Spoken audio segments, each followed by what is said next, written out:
আজকে আমরা class 9-এর exercise 15.1-এর 7 থেকে শুরু করে 11 নম্বর অবধি অঙ্কগুলোকে নিয়ে আলোচনা করব। দেখা যাক প্রথম প্রশ্নে কি বলছে।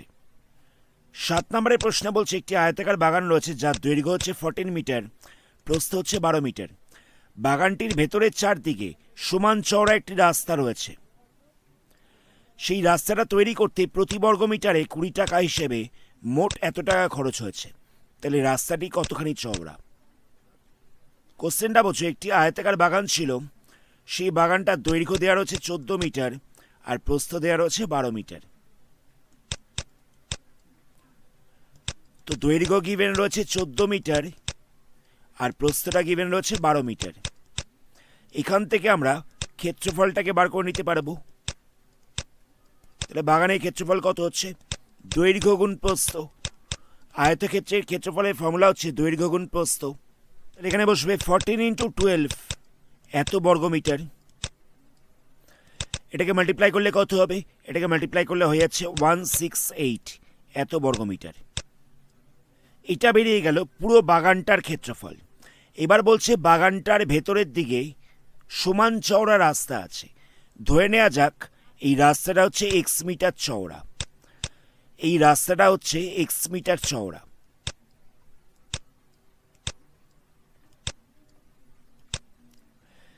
এবার আমরা বার করব রাস্তা বাদে বাকি জমির দৈর্ঘ্য কত। রাস্তা বাদে বাকি জমির দৈর্ঘ্য কত হবে? দেখো রাস্তাটা তো চারদিকেই ছিল, তাহলে এদিক থেকেও x মিটার কমছে আর এদিক থেকেও x মিটার কমছে। রাস্তা বাদে বাকি জমির দৈর্ঘ্যটা কতটা হবে? রাস্তা বাদে বাকি জমির দৈর্ঘ্যটা হয়ে যাবে 14 - x - x এত মিটার। কারণ দেখো রাস্তাটা এদিকেও x মিটার রয়েছে, এদিকেও x মিটার রয়েছে, তাই রাস্তা বাদে জমির দৈর্ঘ্য কত হবে? 14 - x - x এত মিটার। তাহলে হয়ে যাচ্ছে 14 - 2x মিটার। আর রাস্তা বাদে জমির প্রস্থ কত হচ্ছে? আগে প্রস্থ ছিল 12, এদিকেও x মিটার চওড়া রাস্তা রয়েছে আর এদিকটাতেও x মিটার চওড়া রাস্তা রয়েছে, তাহলে রাস্তা বাদে জমির প্রস্থ হয়ে যাবে 12 - x - x। আশা করি বুঝতে পারে দুবার কেন x মাইনাস করলাম। রাস্তাটা তো দুদিকেই ছিল, এদিক থেকেও x কমছে, এদিক থেকেও x কমছে, তাহলে হয়ে যাবে 12 - x - x। তাহলে হয়ে যাচ্ছে 12 - 2x এত মিটার হয়ে যাচ্ছে রাস্তা বাদে বাকি জমির প্রস্থ।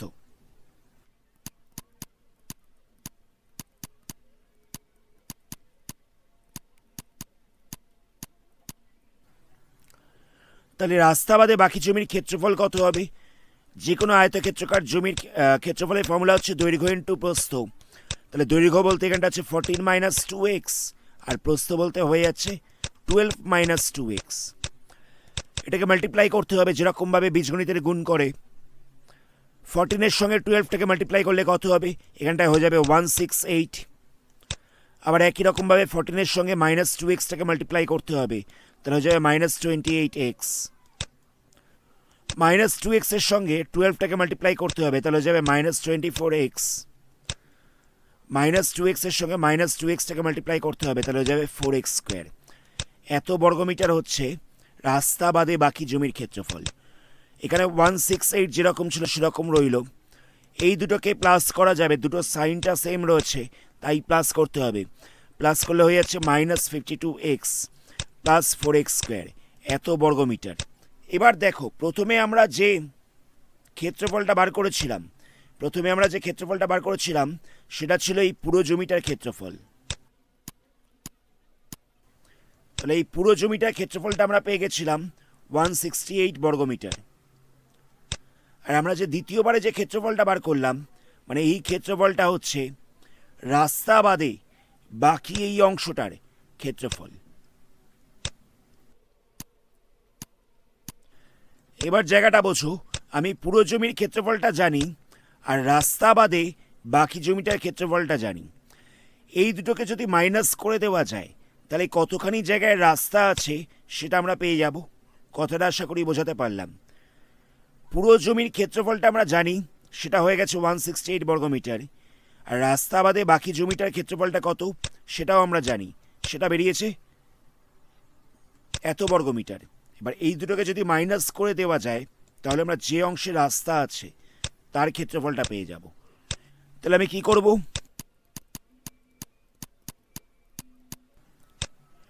রাস্তার ক্ষেত্রফল সমান সমান পুরো জমির ক্ষেত্রফল মাইনাস রাস্তা বাদে বাকি জমির ক্ষেত্রফল, এই দুটোকে বিয়োগ করে দেবো।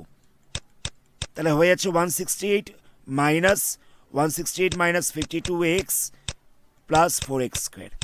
এবার এই দুটোকে মাইনাস করলে কত হচ্ছে 168 মাইনাস 168, মাইনাসে মাইনাসে জায়গাটা হয়ে যাচ্ছে প্লাস, তাহলে এখানটা কত বসবে প্লাস 52x, মাইনাসে প্লাসে হয়ে যাচ্ছে মাইনাস 4x স্কোয়ার এত বর্গমিটার।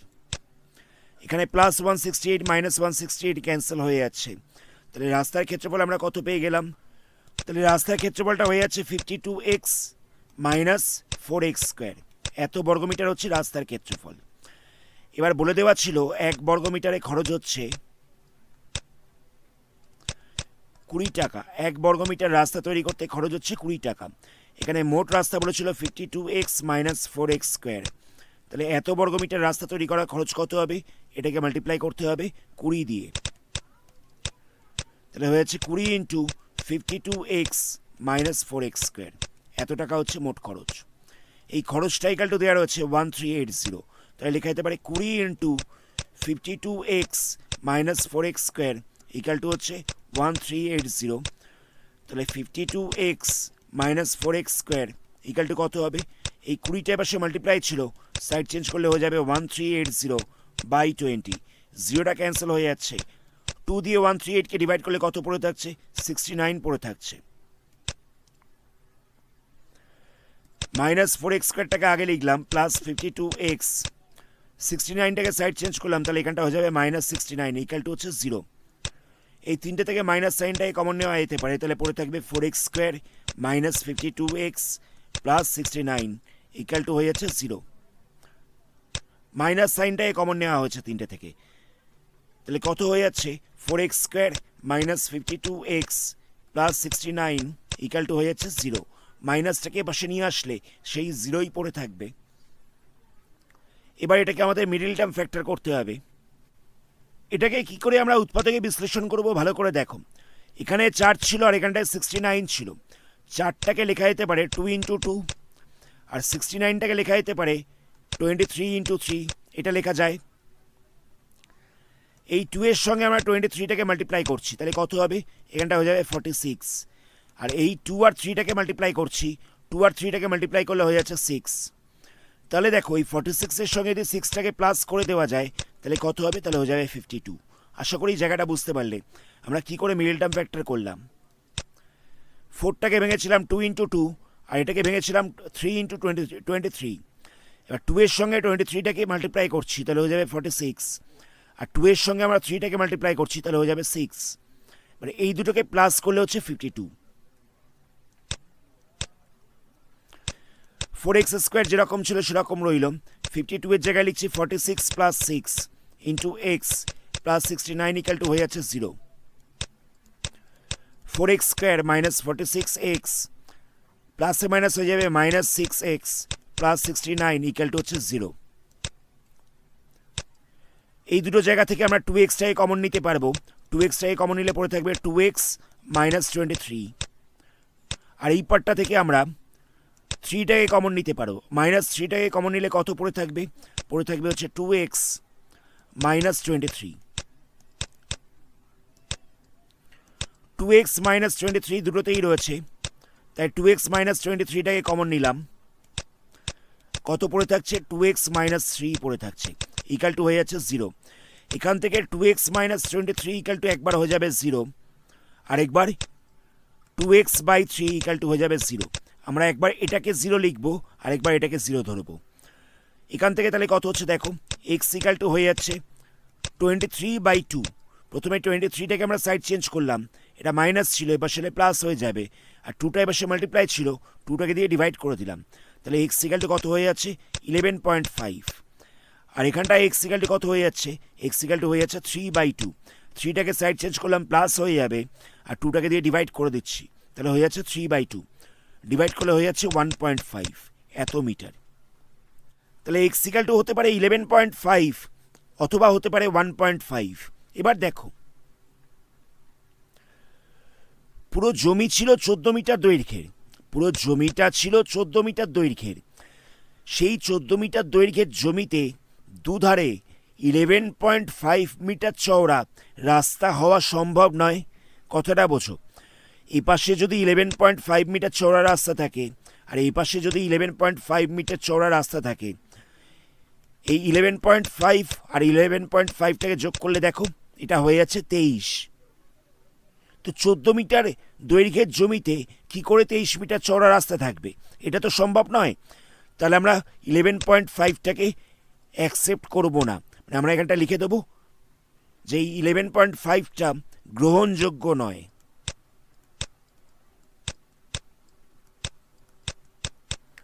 কথাটা বুঝতে পারলে কি বললাম? 14 মিটার জমিতে 23 মিটার চওড়া রাস্তা থাকতে পারে না, কারণ এ পাশ থেকে যদি 11.5 হয় তাহলে এই পাশ থেকে 11.5 হবে, যোগ করলে হয়ে যাচ্ছে 23 মিটার। তাহলে কত পড়ে থাকছে? আমরা এখন 11.5টাকে নিচ্ছি না, তাহলে আরেকটা আনসার পড়ে থাকছে, সেটা হলো 1.5। তাহলে এটাই হবে কারেক্ট আনসার। এই যে আনসারও দেওয়া হচ্ছে 1.5 মিটার চওড়া। আশা করি আগের অঙ্কটা বুঝতে পেরেছো। যদি কোনো জায়গায় ডাউট থাকে তাহলে ভিডিওটাকে একবার ব্যাক করে দেখে নাও। নেক্সট এবার 8 নম্বরের প্রশ্নটা দেখা যাক। এখানে বলছে একটি আয়তক্ষেত্রের ক্ষেত্রফল হচ্ছে 1200 বর্গ সেন্টিমিটার। এই আয়তক্ষেত্রের দৈর্ঘ্যটা দেওয়া রয়েছে 40 সেন্টিমিটার। বলছে তার কর্ণের ওপরে যে বর্গক্ষেত্রটা অঙ্কন করা রয়েছে তার ক্ষেত্রফল কত হবে?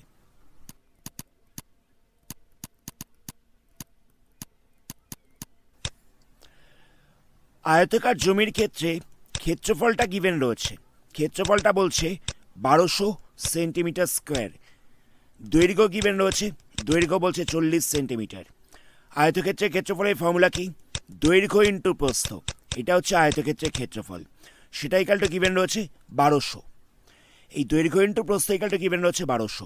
তো এর মধ্যে দৈর্ঘ্যটা দেওয়া রয়েছে 40, তাহলে প্রস্থ কত হবে? তাহলে প্রস্থ ইকালটা হয়ে যাচ্ছে 1200/40, এটাই ক্যান্সেল করলে পড়ে থাকছে 30। প্রস্থটা হয়ে যাচ্ছে 30 সেন্টিমিটার। তাহলে দৈর্ঘ্য পেয়ে গেলাম 40, প্রস্থ পেয়ে গেলাম 30। আমাদের বলছে আয়তক্ষেত্রের কর্ণের ওপরে একটা বর্গক্ষেত্র অঙ্কন করা হয়েছে। তাহলে সবার আগে আমাদের আয়তক্ষেত্রের কর্ণের দৈর্ঘ্যটাকে বার করতে হবে।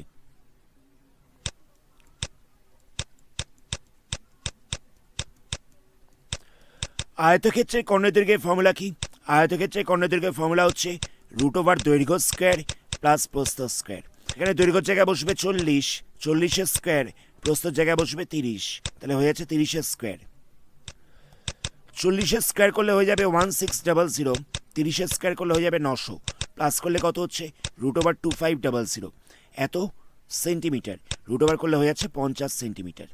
এবার বলেছিল আয়তক্ষেত্রের কর্ণের ওপরে যে বর্গক্ষেত্রটা অঙ্কন করা হয়েছে তার ক্ষেত্রফল কত?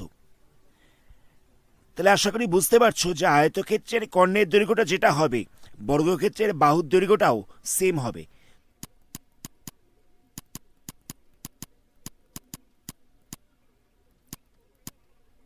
বর্গক্ষেত্রের ক্ষেত্রে বাহু কত হচ্ছে 50 সেন্টিমিটার হয়ে যাচ্ছে, তাহলে ক্ষেত্রফল কত হবে? তাহলে ক্ষেত্রফল ইকাল টু হয়ে যাচ্ছে বাহু স্কোয়ার, মানে হয়ে যাচ্ছে 50-এর স্কোয়ার, মানে এখানটা বসবে 50 × 50, তাহলে হয়ে যাবে 2500 এত বর্গ সেন্টিমিটার। এটা হয়ে যাচ্ছে বর্গক্ষেত্রের ক্ষেত্রফল। এখানে একটা লাইন বুঝতে হবে, এখানে বলেছিল যে আয়তক্ষেত্রের কর্ণের ওপরে যে বর্গক্ষেত্রটা অঙ্কন করা রয়েছে, এর মানেটা হচ্ছে আয়তক্ষেত্রের কর্ণের যা দৈর্ঘ্য হবে বর্গক্ষেত্রের বাহুর দৈর্ঘ্যটাও সেম হবে। এই যে আনসার দেওয়া রয়েছে 2500 এত বর্গ সেন্টিমিটার। নেক্সট কোশ্চেন দেখো। নেক্সট কোশ্চেনে বলছে একটি হলঘরের দৈর্ঘ্য বলছে 4 মিটার, প্রস্থ বলছে 6 মিটার, উচ্চতা বলছে 4 মিটার। দৈর্ঘ্যটা হচ্ছে 4 মিটার, প্রস্থ বলছে 6 মিটার।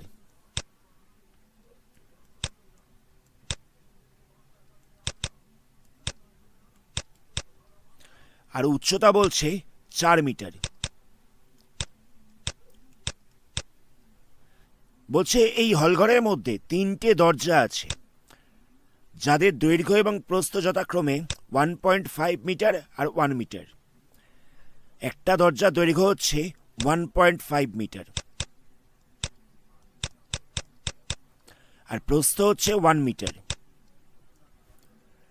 একটা জানলার দৈর্ঘ্য হচ্ছে 1.2 মিটার, প্রস্থ হচ্ছে 1 মিটার।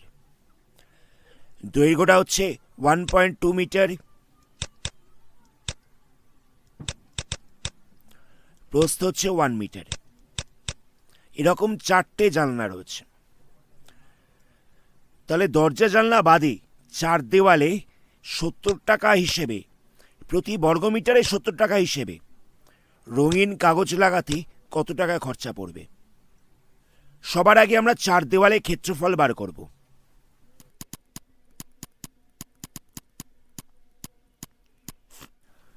সামনের দিকের এই দেওয়ালটার ক্ষেত্রফলটা কতটা হবে বলো তো?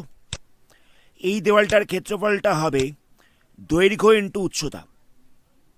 সামনের দিকে দেওয়ালটার ক্ষেত্রফলটা হবে দৈর্ঘ্য ইন্টু উচ্চতা। এটা যদি দৈর্ঘ্য ইন্টু উচ্চতা হয় তাহলে পেছন দিকের এই দেওয়ালটার ক্ষেত্রফলটা কতটা হবে? এই দেওয়ালটার ক্ষেত্রফলটাও হয়ে যাবে দৈর্ঘ্য ইন্টু উচ্চতা, কারণ এটা হচ্ছে দৈর্ঘ্য আর এটা হচ্ছে উচ্চতা। তাই আমরা লিখলাম 2 ইন্টু দৈর্ঘ্য ইন্টু উচ্চতা। কথাটা বুঝতে পারলে কি বললাম? সামনের দিকের দেওয়ালটা এবং পেছন দিকের দেওয়ালটা হচ্ছে দৈর্ঘ্য ইন্টু উচ্চতা, তাই দৈর্ঘ্য ইন্টু উচ্চতা এটাকে 2 দিয়ে মাল্টিপ্লাই করা হচ্ছে। আবার এই দিকের দেওয়ালটা, এটা হচ্ছে প্রস্থর ওপরে অবস্থিত রয়েছে, তাহলে এই দেওয়ালটার ক্ষেত্রফলটা কতটা হবে? এই দেওয়ালের ক্ষেত্রফলটা হয়ে যাবে প্রস্থ ইন্টু উচ্চতা। আবার এই পাশের যে দেওয়ালটা রয়েছে এই দেওয়ালটার ক্ষেত্রফলটাও হয়ে যাবে প্রস্থ ইন্টু উচ্চতা। তাহলে এই দুটো দেওয়ালের ক্ষেত্রফলটা হয়ে যাচ্ছে প্রস্থ ইন্টু উচ্চতা, তাই প্লাস দিয়ে লিখব প্রস্থ ইন্টু উচ্চতা। পুরোটাকে 2 দিয়ে মাল্টিপ্লাই করছি। আমি জায়গাটাকে আরেকবার বুঝিয়ে দিচ্ছি। সামনের দিকের দেওয়ালটা ছিল দৈর্ঘ্য ইন্টু উচ্চতা, সেটা লেখা হয়েছে। এই পাশের দেওয়ালটা মানে এই দেওয়ালটা ছিল প্রস্থ ইন্টু উচ্চতা, প্লাস করে লেখা হচ্ছে প্রস্থ ইন্টু উচ্চতা। এবার এই পাশের দেওয়ালটা যদি প্রস্থ ইন্টু উচ্চতা হয় তাহলে এই দেওয়ালটাও হবে প্রস্থ ইন্টু উচ্চতা। আবার সামনের দেওয়ালটা যদি দৈর্ঘ্য ইন্টু উচ্চতা হয় তাহলে পিছন দিকের দেওয়ালটা হচ্ছে দৈর্ঘ্য ইন্টু উচ্চতা, তাই পুরো জিনিসটাকে 2 দিয়ে মাল্টিপ্লাই করে দেওয়া হচ্ছে। এক কথায় মাথায় রাখবে 4 দেওয়ালের ক্ষেত্রফলের ফর্মুলা হচ্ছে 2 ইন্টু দৈর্ঘ্য গুণ উচ্চতা প্লাস প্রস্থ গুণ উচ্চতা। এখানে দৈর্ঘ্য কত ছিল? দৈর্ঘ্য ছিল 4 মিটার, তাহলে দৈর্ঘ্যের জায়গায় আমরা 4 বসাচ্ছি। উচ্চতার জায়গায় কত বসাবো? উচ্চতার জায়গায় আমরা 4 বসিয়ে দেবো। প্রস্থ কত রয়েছে? প্রস্থর জায়গায় 6 বসাবো। আর উচ্চতার জায়গায় কত বসাবো? উচ্চতার জায়গায় আমরা 4 বসিয়ে দেবো। তাহলে কত হচ্ছে? 2 ইন্টু 4 ইন্টু 4 করলে হয়ে যাচ্ছে 16, আর এখানটায় 6 ইন্টু 4 করলে হয়ে যাচ্ছে 24। তাহলে 2 ইন্টু এগুলোকে প্লাস করলে হয়ে যাচ্ছে 40, 2 ইন্টু 40 করলে হয়ে যাচ্ছে 80 এত বর্গমিটার। এটা হয়ে গেল 4 দেওয়ালের ক্ষেত্রফল। এবার আমি বার করছি একটা দরজার ক্ষেত্রফল কত।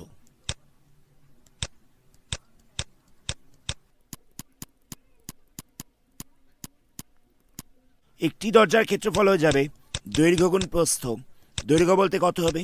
1.5, প্রস্থ বলতে হয়ে যাচ্ছে 1, তাহলে হয়ে যাচ্ছে 1.5 এত বর্গমিটার। এটা হয়ে যাচ্ছে একটা দরজার ক্ষেত্রফল। এরকম 3টি দরজা রয়েছে, তাহলে 3টি দরজার ক্ষেত্রফল কত হবে? 1.5 ইন্টু 3, তাহলে মাল্টিপ্লাই করলে হয়ে যাচ্ছে 4.5 এত বর্গমিটার। এটা হয়ে গেল 3টে দরজার ক্ষেত্রফল। এবার আমরা একটা জানলার ক্ষেত্রফল বার করছি।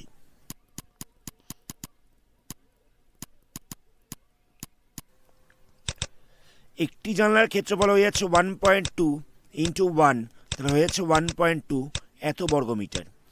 এখানে 4টি জানলা রয়েছে, তাহলে 4টি জানলার ক্ষেত্রফল কত হবে? 1.2 ইন্টু 4, তাহলে হয়ে যাচ্ছে 4.8 এত বর্গমিটার।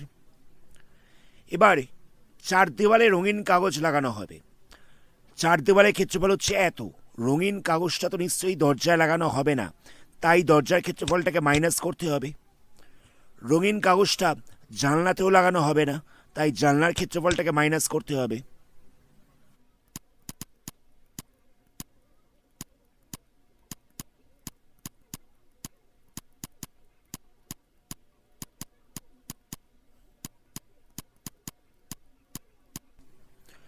রঙিন কাগজ যে অংশে লাগানো হবে তার ক্ষেত্রফল কত হবে? পুরো দেওয়ালের ক্ষেত্রফল ছিল ৮০, তার মধ্যে থেকে দরজার ক্ষেত্রফলটাকে মাইনাস করতে হবে। তাহলে বসছে ৮০ মাইনাস 4.5। আবার জানলার ক্ষেত্রফলটাকেও মাইনাস করতে হবে। জানলার ক্ষেত্রফলটা কত আছে? 4.8। ৮০টা হচ্ছে চার দেওয়ালের ক্ষেত্রফল, দরজার ক্ষেত্রফল হচ্ছে 4.5, জানলার ক্ষেত্রফল হচ্ছে 4.8। এত বর্গমিটার হয়ে যাচ্ছে যে অংশে রঙিন কাগজ লাগানো হবে তার ক্ষেত্রফল। কতটা বুঝতে পারলে? এটা ছিল চারটে দেওয়ালের ক্ষেত্রফল, তার মধ্যে দরজার ক্ষেত্রফলটাকে বাদ দিলাম, জানলার ক্ষেত্রফলটাকে বাদ দিলাম। তাহলে যে অংশে রঙিন কাগজ লাগাতে হবে তার ক্ষেত্রফলটা আমরা পেয়ে যাব। তাহলে মাইনাস করলে হয়ে যাচ্ছে 70.7 এত বর্গমিটার। এত বর্গমিটার জায়গায় রঙিন কাগজ লাগাতে হবে। এবার বলে দিয়েছে 1 বর্গমিটার রঙিন কাগজের দাম হচ্ছে 70 টাকা। তাহলে মোট কত খরচ পড়বে?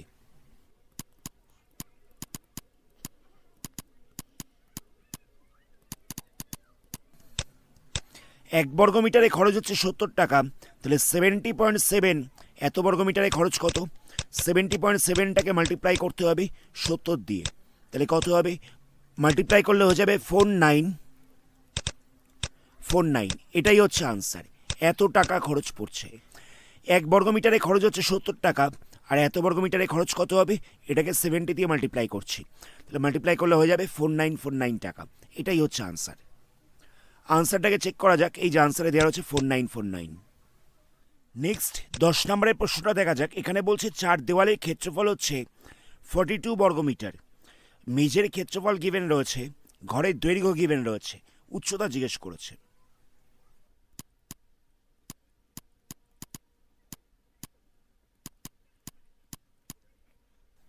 মেঝের ক্ষেত্রফল ইকাল টু বলছে 12 বর্গমিটার, দৈর্ঘ্য গিভেন রয়েছে 4 মিটার। মেঝের ক্ষেত্রফল বলতে কি বোঝায়? মেঝের ক্ষেত্রফল মানে হচ্ছে দৈর্ঘ্য গুণ প্রস্থ। একটা ঘরের মেঝের ক্ষেত্রফল মানে হচ্ছে দৈর্ঘ্য গুণ প্রস্থ। তাহলে এখানে দৈর্ঘ্য গুণ প্রস্থ ইকাল টু গিভেন রয়েছে 12 বর্গমিটার। তো এর মধ্যে দৈর্ঘ্য কত রয়েছে? দৈর্ঘ্যটা রয়েছে 4 মিটার। তাহলে আমরা দৈর্ঘ্যর জায়গায় 4 বসিয়ে দিচ্ছি। এখান থেকে আমরা প্রস্থটাকে বার করে নিতে পারবো। প্রস্থ ইকাল টু কত হয়ে যাবে? প্রস্থ ইকাল টু হয়ে যাচ্ছে 12/4, ক্যান্সেল করলে পড়ে থাকছে 3। তাহলে প্রস্থটা হচ্ছে 3 মিটার। দৈর্ঘ্য আমরা পেয়ে গেলাম 4 মিটার, প্রস্থ আমরা পেয়ে গেলাম 3 মিটার। এবার চার দেওয়ালের ক্ষেত্রফল কত হবে?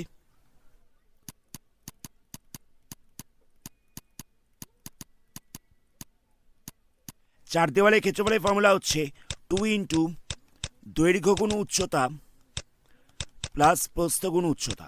এটা হচ্ছে চার দেওয়ালের ক্ষেত্রফলের ফর্মুলা। তো এখানে আমরা দৈর্ঘ্যর জায়গায় কত লিখব? দৈর্ঘ্যর জায়গায় লিখব 4। উচ্চতা আমরা জানি না, উচ্চতাটাকে আমরা এইচ ধরে নিচ্ছি। উচ্চতা ইকাল টু আমরা এইচ ধরে নিলাম, এইচ মিটার। তাহলে এখানে উচ্চতার জায়গায় আমরা এইচ বসাচ্ছি।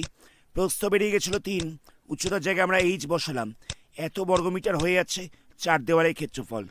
তাহলে এখান থেকে সলভ করলে কত হচ্ছে? 2 ইন্টু 4h প্লাস 3h। এত বর্গমিটার হয়ে যাচ্ছে চার দেওয়ালের ক্ষেত্রফল। তাহলে 2 ইন্টু 7h, এত বর্গমিটার হলো চার দেওয়ালের ক্ষেত্রফল। তাহলে মাল্টিপ্লাই করলে কত হচ্ছে? মাল্টিপ্লাই করলে হয়ে যাচ্ছে 14h।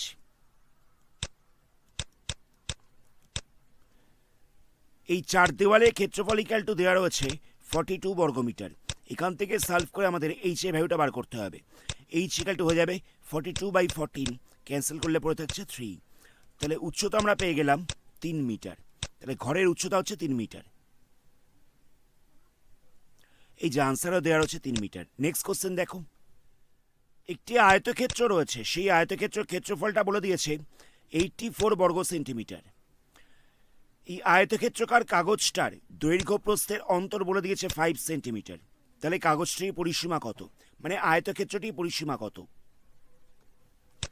আমরা প্রস্থ ইকুয়াল টু ধরে নিচ্ছি x সেন্টিমিটার। প্রস্থটাকে আমরা x সেন্টিমিটার ধরলাম, তাহলে দৈর্ঘ্য কত হবে?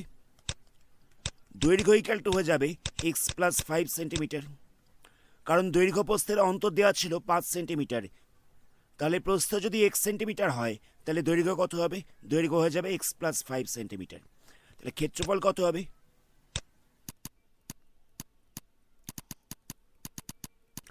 ক্ষেত্রফল হয়ে যাচ্ছে দৈর্ঘ্য ইন্টু প্রস্থ। এখানে দৈর্ঘ্য বলতে হচ্ছে x প্লাস 5 আর প্রস্থ বলতে হচ্ছে x, এত বর্গ সেন্টিমিটার। আশা করি জায়গাটা বোঝাতে পারলাম। প্রস্থটাকে আমরা x সেন্টিমিটার ধরে নিয়েছিলাম, দৈর্ঘ্য প্রস্থের ব্যবধানটা বলে দিয়েছিল 5 সেন্টিমিটার, তাহলে দৈর্ঘ্য কত হবে? x প্লাস 5 হয়ে যাবে। ক্ষেত্রফল কত হচ্ছে? দৈর্ঘ্য ইন্টু প্রস্থ, মানে হচ্ছে x প্লাস 5 ইন্টু x, এত বর্গ সেন্টিমিটার হয়ে যাচ্ছে। আর এই ক্ষেত্রফল ইকুয়াল টু গিভেন রয়েছে 84 বর্গ সেন্টিমিটার। তাহলে x প্লাস 5 ইন্টু x, এটা ইকুয়াল টু দেওয়া রয়েছে 84 বর্গ সেন্টিমিটার। এখান থেকে সলভ করে আমাদের x এর ভ্যালুটাকে বার করতে হবে। আমরা এই এক্সটাকে ব্র্যাকেটের ভেতরে মাল্টিপ্লাই করছি, তাহলে কত হবে? এখানটা বসবে x square plus 5x equal to হয়ে যাচ্ছে 84। তাহলে x square plus 5x minus 84 equal to হয়ে যাচ্ছে 0। 84টাকে আমরা সাইড চেঞ্জ করলাম। এবার এটাকে উৎপাদকে বিশ্লেষণ করতে হবে। 84টাকে লেখা যেতে পারে 12 ইন্টু 7, 12 ইন্টু 7 করলে হয়ে যাচ্ছে 84, আর 12 থেকে 7টাকে মাইনাস করলে হয়ে যাচ্ছে 5। তাহলে এই 5-এর জায়গায় লিখে দেবো 12 মাইনাস 7, মাইনাস 84 যেরকম ছিল সেরকম রইল। 12-এর সঙ্গে একবার এক্সটাকে মাল্টিপ্লাই করবো, 7-এর সঙ্গেও এক্সটাকে মাল্টিপ্লাই করবো, মাইনাস 84 যেরকম ছিল সেরকম রইল। এই দুটো থেকে এক্সটাকে কমন নেওয়া যাবে, তাহলে পড়ে থাকছে x প্লাস 12, মাইনাস 7টাকে কমন নেওয়া যাবে, তাহলে পড়ে থাকবে x প্লাস 12 ইকুয়াল টু হয়ে যাচ্ছে 0। তাহলে x প্লাস 12টাকে কমন নেওয়া যাবে, তাহলে কত পড়ে থাকবে? পড়ে থাকবে হচ্ছে x মাইনাস 7 ইকুয়াল টু হচ্ছে 0। আমি একবার x প্লাস 12 ইকুয়াল টু 0 ধরবো, তাহলে x ইকুয়াল টু কত হচ্ছে? মাইনাস 12 হয়ে যাচ্ছে। আর x মাইনাস 7 ইকুয়াল টু 0 ধরবো, তাহলে x ইকুয়াল টু কত হচ্ছে? 7 হয়ে যাচ্ছে। তাহলে আমরা দেখতে পেলাম প্রস্থটা মাইনাস 12 হতে পারে অথবা 7 হতে পারে। আচ্ছা, কখনো দৈর্ঘ্য প্রস্থ নেগেটিভে হয় না, কখনো দৈর্ঘ্য প্রস্থ নেগেটিভে হয় না। আমরা তো x বলতে প্রস্থটাকে ধরেছিলাম, তো সেই প্রস্থটা নেগেটিভে হওয়া সম্ভব নয়। তাহলে এখানটায় লিখে দেবো যেটা গ্রহণযোগ্য নয়, এখানটা লিখে দিতে হবে যেটা গ্রহণযোগ্য নয়। তাহলে x ইকুয়াল টু কত হচ্ছে? x ইকুয়াল টু হয়ে যাচ্ছে 7, মানে প্রস্থটা হয়ে গেল 7 সেন্টিমিটার। তাহলে দৈর্ঘ্য কত হবে? দৈর্ঘ্য ছিল 5 বেশি, মানে 7 প্লাস 5, তাহলে প্লাস করলে হয়ে যাচ্ছে 12 সেন্টিমিটার। এবার আমাদের বার করতে বলেছিল পরিসীমা। আয়তকার জমির পরিসীমার ফর্মুলা হচ্ছে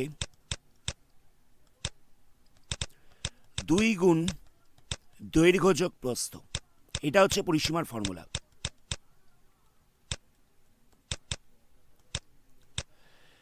এখানে দৈর্ঘ্য বলতে কত ছিল? দৈর্ঘ্য বলতে ছিল 12, প্রস্থ বলতে কত ছিল? 7 ছিল। তাহলে 2 গুণ 12 আর 7টাকে প্লাস করলে কত হচ্ছে? 19 হয়ে যাচ্ছে, প্লাস করলে হয়ে যাচ্ছে 38 সেন্টিমিটার। এটা হয়ে গেল আয়তাকার জমির পরিসীমা। আনসার চেক করা যাক। এই যে 38 সেন্টিমিটার। আজকের ভিডিওটা এখানে স্টপ করছি। এর পরবর্তী পার্টে এই চ্যাপ্টারে বাকি অঙ্কগুলোকে নিয়ে আলোচনা করব। ভিডিওটা ভালো লাগলে ভিডিওটাকে লাইক করো, বন্ধুদের সঙ্গে শেয়ার করো। আর যারা যারা এই চ্যানেলে প্রথম, তারা এই ধরনের ভিডিও নোটিফিকেশন সবার আগে পাওয়ার জন্য চ্যানেলটাকে সাবস্ক্রাইব করার সাথে সাথে বেল আইকনটাকে প্রেস করো। ধন্যবাদ।